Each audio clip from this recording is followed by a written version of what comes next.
একটি ভিডিও সামাজিক যোগাযোগ মাধ্যমে খুব ভাইরাল হয়েছে যে দেশে পড়ালেখা করে লাভ নেই সে দেশে বই খাতা রেখে লাভ কী। আমাদের সমাজের শিক্ষা ব্যবস্থা কি এমন পর্যায়ে চলে গেছে যে যার কোনো সার্টিফিকেট মূল্য নেই, আমরা তার মূল্যায়ন পাচ্ছি না। 1 বছর পূর্বের কথা, শিক্ষার্থীরা বেকার থাকার কারণে আন্দোলন করলো। তা আন্দোলন করার কারণে সরকার পরিবর্তন হলো, কিন্তু এখন পর্যন্ত আমাদের শিক্ষা ব্যবস্থার তেমন কোনো উন্নতি ঘটেনি। এখনও প্রচুর পরিমাণ শিক্ষার্থী বেকার রয়েছে, বেকারের হারই বেশি।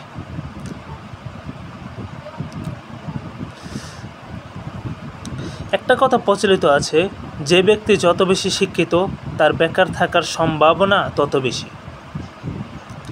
আমি বলবো, আপনার মধ্যে যদি কোনো যোগ্যতা সার্টিফিকেট ব্যতীত না থাকে, কোনো স্কিল ডেভেলপ করতে না পারেন, তাহলে আপনি ভবিষ্যৎ কিংবা এই বর্তমান সমাজে টিকে থাকতে পারবেন না। বেকার থাকতে হবে আপনাকে, লাঞ্ছনা বহন করতে হবে, অপমান নিয়ে বাঁচতে হবে।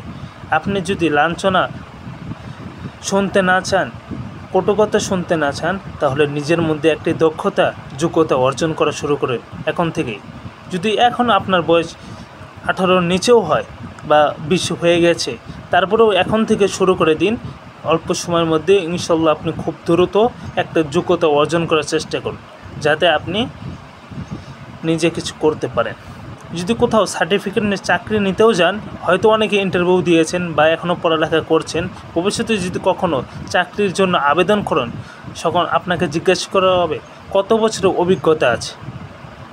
যদি অভিজ্ঞতা ছাড়াও আপনাকে জয়েন করে নেয়, তারপরে কোনো শিক্ষার্থী যদি বা এমন কোনো ব্যক্তি আপনার মুখাফিকি হয়ে আবেদন করে যে যার মধ্যে যোগ্যতা আছে, আপনাকে বাদ দিয়ে গ্রহণ করা হবে। কারণ কোম্পানি চাবে নিজের স্বার্থটা একজন ভালো যে এক্সপার্ট তাকেই দিতে। এই জন্য আপনি নিজের মধ্যে একটা যোগ্যতা অর্জন করা শুরু করুন। সার্টিফিকেটে আশা বসে থেকে লাভ নেই। হ্যাঁ, আপনাকে আমি একটা ইউনিক আইডিয়া দিই। সার্টিফিকেট এমন কলেজ আছে, এমন স্কুল আছে যেখানে ভর্তি থেকে সার্টিফিকেট নেওয়া যায়। সেখানে ভর্তি থেকে সার্টিফিকেট গ্রহণ করুন, যাতে সামাজিক মর্যাদা পাবে। এই মূর্খ সমাজে আপনি সার্টিফিকেট দেখে অনেক শিক্ষিত প্রমাণিত হবে, কারণ মূর্খ সমাজে মানুষ মনে করে সার্টিফিকেটই সব। এই সার্টিফিকেট দেখাবেন, তার সাথে অন্য সময় আপনি টুকটাক পার্ট টাইম অন্য একটা যোগ্যতা অর্জন করা শুরু করুন, যেমন মোবাইল রিপেয়ারিং, আরও বিভিন্ন কাজ আছে। কাজের কোনো অভাব নেই, কিন্তু একটা কথা মনে রাখবেন, কোনো কাজকে ছোট ভাবা যাবে না। কোনো কাজকে ছোট ভেবে যদি আপনি না করে দেন, তাহলে আপনি রিজিক হারা হবেন।